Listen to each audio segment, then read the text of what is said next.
Olá, aqui na TV Assembleia você acompanha os principais assuntos que abrangem os mais diversos setores da nossa sociedade.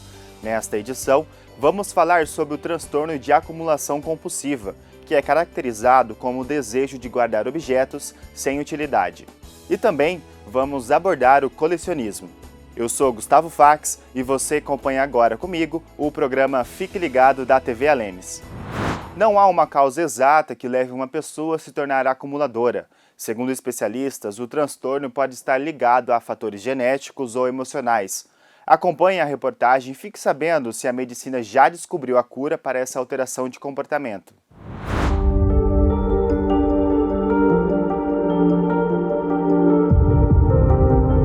O acumulador, ele tem esse comportamento por uma alteração neuropsiquiátrica, na maior parte das vezes. Nós tivemos o caso de uma senhora, ela já estava afastada da família há mais de 17 anos, os filhos não a visitavam, ela vivia com em torno de 200 animais dentro da casa. Quando nós chegamos com a perícia, tinha animal morto em cima da cama dela. E ela não conseguia ver o grau de uma complexidade, de uma situação absurda que é aquilo ali. Então, assim, a pessoa perde a noção da realidade. Para essas pessoas é algo que conforta elas. Esse lixo é algo que conforta eles, entendeu? Porque, tipo, é onde ele tem uma distração, alguma coisa ali de ele estar com a atenção deles em determinado objeto, entendeu? Então, para mim, me desfazer de lixo é rápido. A gente vai, a gente entra, a gente limpa, tranquilo. Mas para eles, tem objetos até que tem um valor muito grande sentimental, né? Você vê roupa com eletrodoméstico, com utensílios domésticos, com material de escritório, ou seja, tudo aquilo que o indivíduo acha que pode usar, que pode precisar. O acumulador é uma pessoa que não consegue se desfazer de objetos, mesmo que já não sirvam para nada. Por exemplo, embalagens de pizza, jornais, revistas e até comida estragada.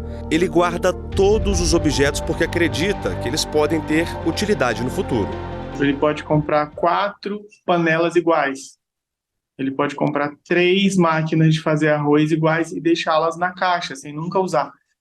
Então ele acaba simplesmente guardando. Não há dados oficiais sobre quantos brasileiros sofrem da síndrome de acumulação compulsiva, mas de acordo com a Associação Americana de Psiquiatria, esse transtorno afeta 2,6% da população mundial. Como a nossa população é uma população que vem envelhecendo, ou seja, a expectativa de vida do brasileiro ela vem aumentando, essa síndrome de acumulador ela vai também se tornar mais frequente na nossa sociedade. A acumulação compulsiva também é chamada de síndrome de Diógenes ou disposofobia. Não é regra, mas o transtorno atinge principalmente pessoas com mais de 60 anos e geralmente está associado a uma patologia.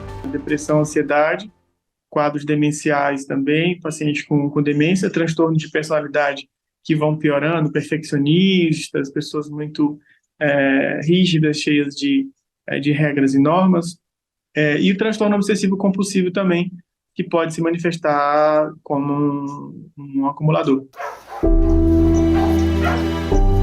Quando a acumulação excessiva envolve animais, é chamada de síndrome de Noé. O repórter Justiça conversou com esta advogada do Fórum Nacional de Proteção e Defesa Animal, ONG que atua no bem-estar dos bichos. Essa situação ela é mais recorrente do que a gente imagina, né? Hoje eu estou cuidando de um caso que é no Riacho Fundo, no Distrito Federal, onde uma família de acumuladores tem mais de 30 animais no terreno baldio. Esses animais estão numa situação de extrema crueldade, sem alimentação, sem água, sem abrigo de sol ou de chuva. Tem muitos filhotes porque eles vão se reproduzindo lá dentro. Em razão da ausência de alimentos, eles acabam se canibalizando. Então, assim, é um problema que envolve vários setores. E o poder público precisa ter uma equipe multidisciplinar para tratar disso. Recentemente, a Polícia Civil do Distrito Federal recebeu uma denúncia sobre um homem que mantinha 230 cães e gatos em situação precária. Aí começaram as investigações. Quando os policiais chegaram na chácara, encontraram esses animais desidratados, desnutridos e infestados de pulgas e carrapatos. O cenário era desastroso, né? Assim, centenas de sacos com ossadas, nós não conseguimos entender a lógica daquilo ali. Os animais que ainda estavam vivos estavam em situação de caquexia extrema, que é de extrema magreza em razão da desnutrição, da desidratação. Haviam muitos cães mortos no local. Outros animais também se alimentavam desses cães em razão da fome, né? Haviam muitos animais congelados, que também nós não conseguíamos entender, né? Toda aquela logística que era aplicada ali.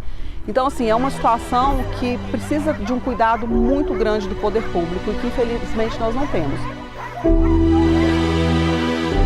Nós temos um problema social, que é a questão com a vizinhança. Nós temos o problema dos animais que precisam de uma destinação. E geralmente nós não temos uma ONG capaz de suportar tantos animais de uma vez só. Então, assim, tem que ter uma equipe para poder dar todo o suporte para poder solucionar esse problema. Porque não adianta resolver os problemas de maneira isolada. A advogada explica ainda que na esfera criminal o homem não foi responsabilizado pelos maus tratos, já que foi comprovado o distúrbio psicológico. Na esfera civil nós temos tentado buscar alguma responsabilização, uma vez que ele exerce função pública, ele é funcionário público. Então, assim, ele está gozando das capacidades mentais dele para poder exercer um cargo público, até um cargo de grande relevância, ele não é uma função qualquer. Então, assim, nós precisamos de alguma responsabilização, uma vez que o problema foi muito grande e os desdobramentos disso têm sido muito grandes. Bom, não há uma causa exata que leva uma pessoa a se tornar acumuladora. Segundo especialistas, o transtorno pode estar relacionado com fatores genéticos ou emocionais, para suprir, por exemplo, a falta de alguma coisa. Mas afinal, a acumulação compulsiva tem cura? Pergunta ao psiquiatra como é feito o tratamento. Ele explica que é preciso analisar cada caso. Eu tive uma paciente que durante a pandemia ela se tornou acumuladora. Por quê? Porque os filhos não podiam ir à sua casa por conta do risco de contaminação, eles iam poucas vezes, ficavam olhando de longe, e a partir da pandemia ela começou a se tornar uma acumuladora compulsiva. E quando chegou aqui, as coisas estavam realmente graves, né? Muito graves, ela já com quadro depressivo, já com alteração de comportamento, a gente teve que medicar e tudo mais, mas o que era? A falta dos filhos, ela lançou para isso. Transformando vidas por meio das faxinas. Guilherme tem 20 anos, é empreendedor e influenciador por profissão e faxineiro por vocação. Na pandemia, ele começou a fazer a limpeza em residências para juntar uma grana e pagar os estudos. O sonho era fazer a faculdade de jornalismo, mas entre uma faxina e outra, as coisas começaram a mudar. Com o tempo, eu fui conversando com essas pessoas foram relatando assim, situações de extrema depressão, históricos bem difíceis que vinha enfrentando, né? E por consequência disso, a mente está bagunçada, a pessoa não conseguia mais viver, se amar ou gostar de fazer alguma coisa. Aí refletia no externo dela, né? Que são as casas extremamente acumuladas, com lixo, umas assim, até fora do normal do que a gente está acostumado a ver. Ele decidiu fazer a diferença. Nas redes sociais já tem mais de 1 milhão de seguidores. E nessa empreitada se deparou com histórias bem delicadas, como a de uma idosa de 66 anos. Ela acumulou 4 casas durante 4 anos sozinha, todo aquele lixo ela acumulou sozinha, sem ajuda de ninguém, ela foi acumulando. E ela não tinha como andar dentro da própria casa, então ela pegava cordas, colocava em lugares assim extremamente altos para passar de um canto para o outro. Aí eu fiquei assim, foi um dos casos que mais me chocou. Neste outro vídeo, Guilherme mostra como vivia uma idosa acumuladora de 75 anos, com uma filha com deficiência. Comida estragada, todo tipo de entulho e vários bichos. Foi uma das faxinas mais desafiadoras, mas que ganhou o reconhecimento da família. Ele está me ajudando, está ajudando a minha mãe, o que eu não pude fazer pela minha mãe, nem os filhos dela fez, ninguém da família conseguiu fazer, ele está fazendo, de coração. Ele tem dificuldade de se desfazer justamente porque aquele objeto faz parte dele, é como se fosse algo afetivamente muito importante para ele, né? E por isso ele não consegue se desfazer, e quando alguém da família chega para falar, olha, tem que tirar, realmente gera muito conflito, porque eles acham um absurdo e muito invasivo. Hoje em dia a gente tem uma clínica de uma clínica grande, assim, com vários psicólogos, psiquiatras, que depois faz o pós-faxina, né? A gente faz a triagem, entende, identifica e depois eles entram com essa parte de tratamento, porque eu digo, não basta só limpar a casa, tem que cuidar do emocional da pessoa também para ela voltar a viver mais com dignidade e não voltar a acumular também, né?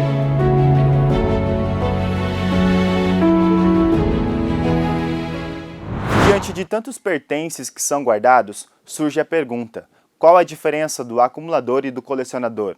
Fique sabendo que um não tem o autocontrole, já o outro tem um aspecto cultural de manter o hábito de ordenar e classificar os objetos que guardem. Acompanhe.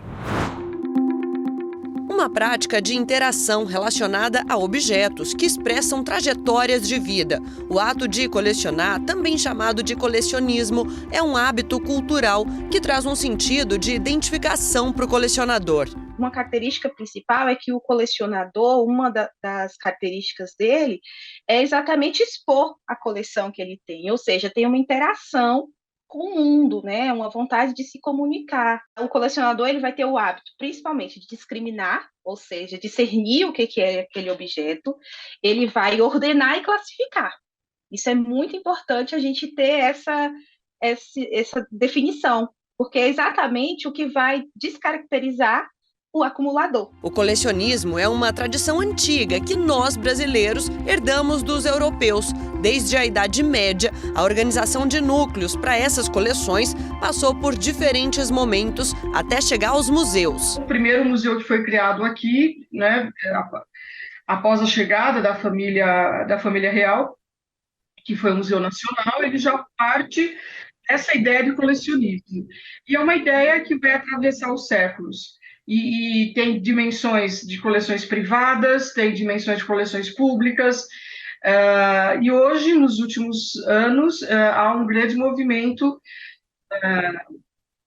dos museus buscarem outros caminhos que não só a partir das coleções. Além do aspecto cultural, a coleção também está ligada ao sentido de preservação do ser humano. Se eu quero expressar o que eu sou no mundo, através da minha coleção, eu também quero eternizar o que eu sou no mundo através daquele objeto, daquela coleção, que passa, então, a ter um sentido muito mais que especial, muito mais que sobressai, já não é mais um objeto, né? Ele tem um valor a partir de agora, ele vai ter uma duração, ele vai perdurar por muito mais tempo.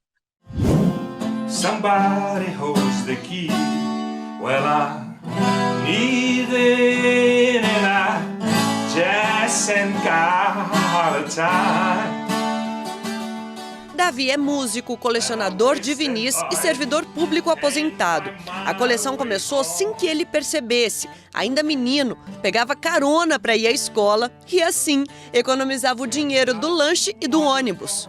Com essa economia do dinheiro do lanche, do dinheiro das passagens que eu economizava pedindo carona, eu conseguia comprar todo fim de semana uma média de 3, 4 LPs. Todo fim de semana eu comprava com um dinheirinho que era repassado para a escola, para as despesas, para chegar na escola, lanchar lá e tudo. Eu não lanchava, pegava carona, não pegava ônibus e tinha todo fim de semana o dinheiro. E começou a aumentar a coleção. Disco comprado, trocado, presenteado, não importa, como tanto vinil veio parar aqui. O que vale mesmo é que da última vez que ele contou, eram mais de 25 mil. Na época, eles valiam cerca de R$30. Hoje em dia, chegam a custar 400, 500 reais, dependendo do álbum. No desenrolar disso, de repente eu me vi com um monte de disco do Deep Purple. No início da década de 70. E eu já tinha outras coisas. Tinha um Beatles ali. E aí, como era a banda da moda, no início dos anos 70, começou a aparecer pessoas querendo trocar discos comigo. Eu te dou 3 discos por esse disco aqui, você vai lá na minha coleção e escolhe. Aí, de repente, eu dei uma triplicada, quadruplicada na minha coleção. Sem gastar nada. Só trocando os discos do Deep Purple. Eu pensei, não, mais à frente eu consigo isso de novo, né? É aqui nesse quarto que fica boa parte do acervo do Davi. É tanto disco que hoje em dia ele já nem conta mais. O primeiro que ele comprou foi esse daqui, dos Beatles. Ele tinha 8 anos de idade, era 1968 e mal sabia, né, Davi, que seria o vinil que daria o start à sua coleção. Sim, Renata. Ainda não tinha feito 2 anos que esse disco tinha sido lançado, que ele é de 66. Aí, na época, eu economizei e comprei. Muito bom. 2, comprou 2 logo. Para manter os discos como novos, todo cuidado é pouco. Embalagens plásticas, organização e limpeza. E ele sabe onde e como encontrar o que procura. Todo mundo colecionava disco. Então, todo mundo trocava ideia. Ó, você precisa ouvir tal coisa, é legal também. Ah, tal banda. Steve Hillage, sabe? Nossa, tem muito músico bom no mundo. Tem muita música de qualidade. Até mesmo o momento político que o mundo vivia aumentou o interesse dele por música, como o caso Watergate, que culminou num movimento do jovem americano pedindo pelo fim da guerra. Era uma coisa antibélica, anti-establishment. Era o jovem americano dos Estados Unidos não suportando mais o rockabilly, o Elvis Presley, o Frank Sinatra, o Jerry Lee Lewis, aquele rockzinho Balls of Fire. Eles queriam que a música tivesse um incorporamento intelectual do que a política apresentava no momento. Uma busca fortalecida por interesses pessoais que se torna também, ao longo dos anos, um estilo de vida. É como se ela conseguisse ali, de forma a expressar quem ela é, né, através daquela coleção. E claro, a coleção, retomando a questão de que é uma prática também de interação, ela consegue tanto simbolizar a sua existência e compartilhar e mostrar ao mundo e se comunicar através dessa coleção. Muita gente coleciona disso por colecionar. Você colecionar as coisas por colecionar, você enche ali e não sabe do que se trata.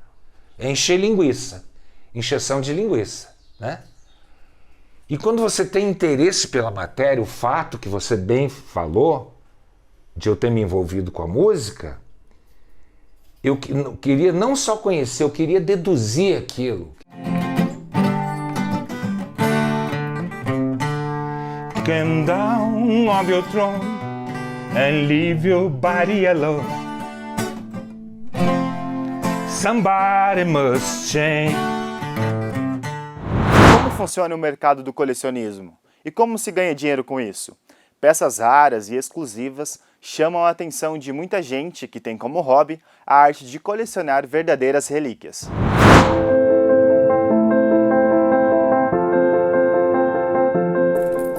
Moedas comuns de ouro, prata, cobre, patacões, cédulas do Brasil Império. Tudo isso faz parte do mercado numismático, que tem uma relação direta com história, arte e economia.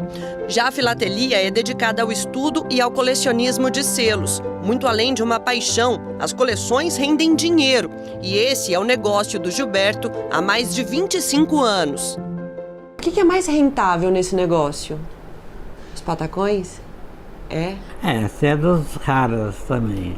Peças raras, exclusivas, difíceis de encontrar. É isso que faz da numismática um dos hobbies prediletos dos brasileiros. Estima-se que hoje nós tenhamos algo em torno de 15 mil colecionadores e recentemente nós tivemos 2 grandes booms. Então, em 2014, 2016, com as moedas de R$1 das Olimpíadas que foram lançadas e circularam no mercado, a gente teve um aumento muito grande de colecionadores, porque as pessoas começaram a pegar aquelas moedas, ver que tinha um desenho diferente e se interessar por colecionar. E também durante a pandemia, com as pessoas estando em casa, elas buscavam algum hobby. Um dos hobbies escolhidos durante o período da pandemia foi a numismática, então também fez aumentar essa quantidade de colecionadores. Então hoje estima-se que são algo em torno de 15 mil. É uma verdadeira comunidade. Gilberto já viajou tanto no Brasil como no exterior para os encontros de colecionadores, onde troca, vende e negocia itens colecionáveis. É uma união que a gente fica conhecendo as pessoas nos outros estados, sabe? Porque isso é um entrosamento, é um juntamento de pessoas que faz isso. eu acho que é importante, porque eu conheço gente lá de João Pessoa através da moeda, porque eu fui lá no encontro, lá eles vêm aqui, lá em Fortaleza, a mesma coisa, Recife, Salvador. Isso é uma coisa muito bacana, sabe? É uma união entre eles. E dessa união comercial, profissional e de amizade, deixa o legado ao filho, que também se envolveu com a arte de colecionar. Meu pai sempre, quando viajava, já trazia as coleções pra gente, mas eu coleciono desde pequeno. Então, pequeno eu colecionava boné, depois comecei a colecionar latinha de refrigerante, de cerveja, só que aí começou a ocupar muito espaço. Hoje em dia eu tenho 2 coleções, uma de relógio e outras de cédulas de polímero, que são aquelas cédulas de plástico. Eu tô aqui encantada com a coleção de cédulas de polímero do Gilberto. São várias cédulas de todos os países e continentes. Essa daqui é do Catar, foi lançada em dezembro de 2022 em homenagem à Copa. E 22 reais, que é a moeda deles lá. É a moeda deles, foi lançada em dezembro em homenagem à Copa do Mundo, fazendo a conversão vale algo em torno de 50 reais.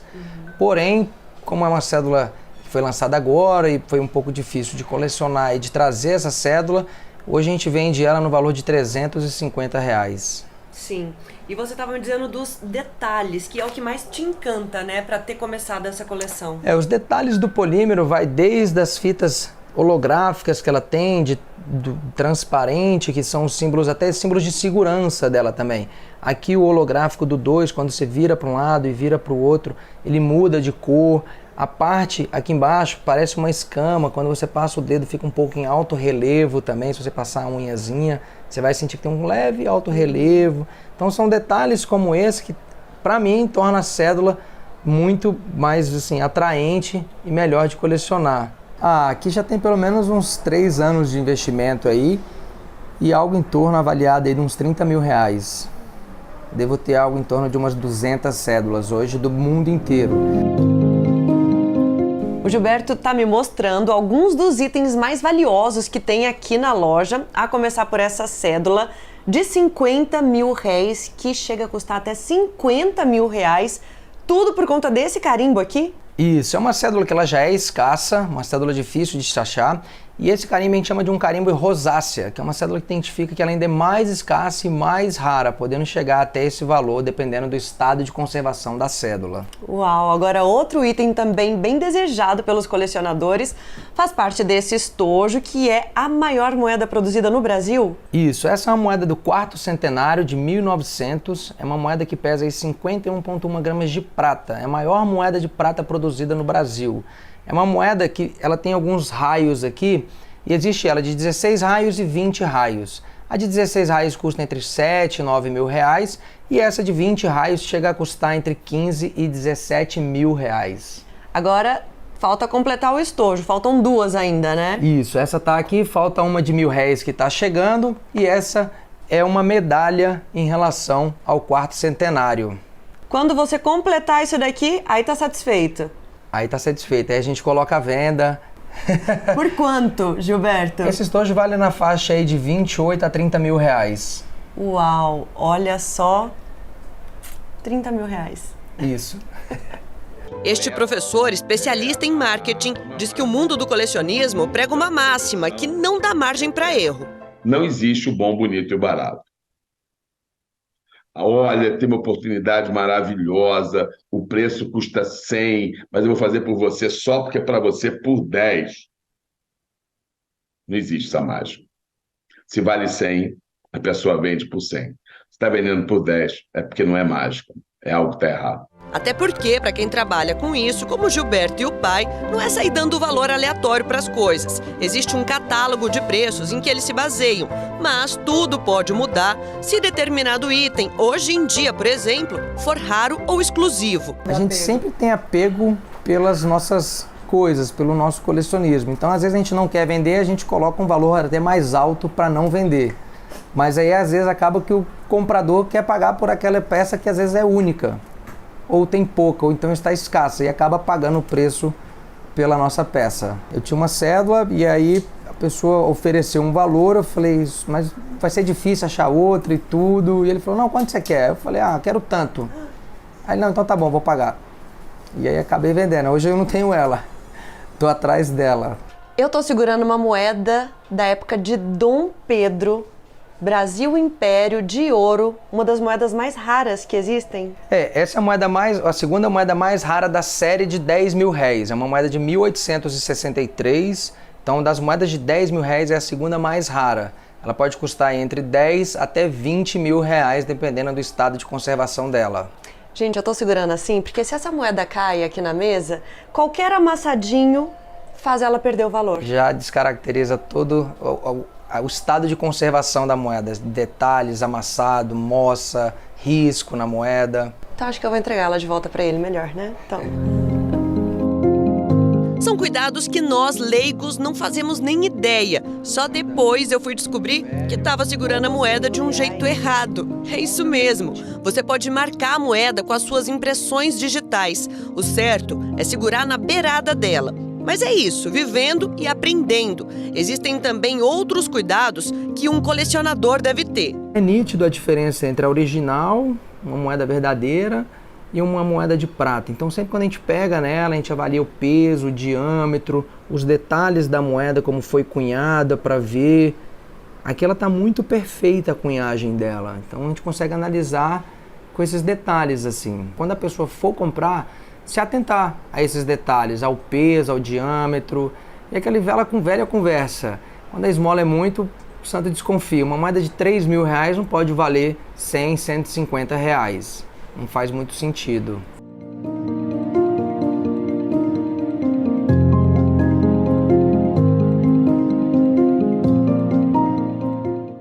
Vou ficando por aqui. Agradeço pela sua companhia. Até a próxima edição.